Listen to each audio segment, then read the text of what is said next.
1 dicembre 2013, questa è un'intervista che sarà sicuramente molto particolare perché verrà fatta in inglese, io spero di non dire troppe stralcionerie. Allora, io vi sto per presentarvi. What's your name? My name is Peter Eibler. Okay. Peter viene direttamente dall'Austria. Where are you from? I'm coming from Austria, from Styria. The city name is Liezen. Okay, welcome to Italy. Ok, gli ho detto benvenuto in Italia. Adesso io gli andrò a chiedere insomma che cos'è che ci fa qui e qual è il suo ruolo. So, what are you doing here?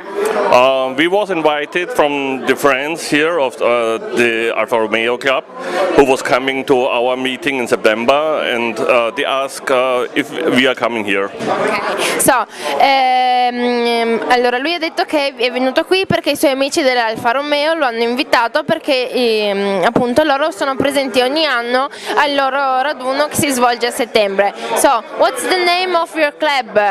The name of our club is Alfa Romeo Club Spirito Sportivo. Okay.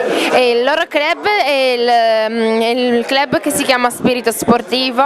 And how many people are in your club?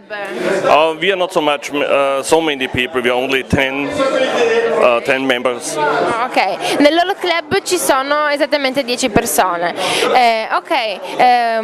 What do you think about the trip of today? What about the meeting for today? It's a very nice meeting. Yeah. To look here, have so many cars, because in Austria there are not so many cars at the meetings. So it's very impossible to see such beautiful cars here. Okay. And the location here is very beautiful. Ok, thank you very much. Allora, praticamente lui è molto contento e soddisfatto di questo meeting, di questo raduno, perché appunto da dove viene lui, dall'Austria, non ci sono tanti raduni così numerosi, ma soprattutto anche perché è riuscito a vedere dei posti veramente molto interessanti.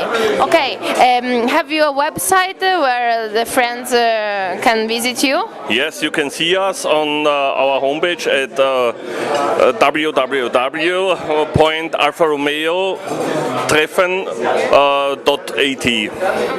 And also you can find us on Facebook. Okay, on Facebook. All the people are on Facebook. Ok, allora se per caso volete andare a visitare il loro sito internet lo trovate su alfaromeotreffen.at. Ok, grazie dell'aiuto del cameraman. Oppure se no sempre su Facebook, perché appunto tutti quanti hanno una pagina su Facebook. Ok, thank you very much. Do you want to say anything else?